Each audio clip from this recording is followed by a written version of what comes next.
Nothing can be more frustrating when you sit down to watch one of your favorite programs on NFL Plus and you run into issues streaming it. Well, in today's tech video, I'm going to show you how to fix NFL Plus if it isn't working on your Samsung TV.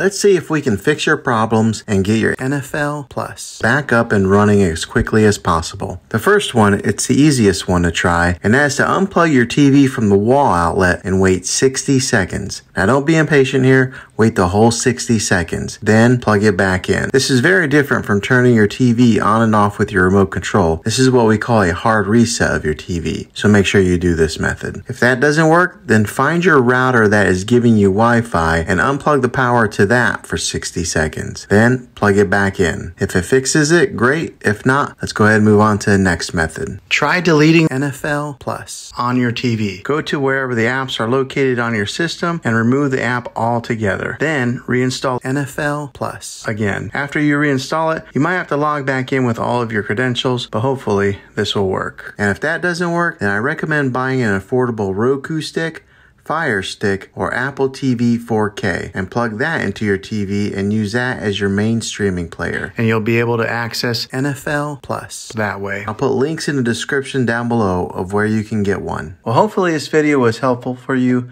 If it was, go ahead and click a thumbs up on it. Go ahead and subscribe to my channel. I make tech videos all the time, and I would love to have you back in the next one.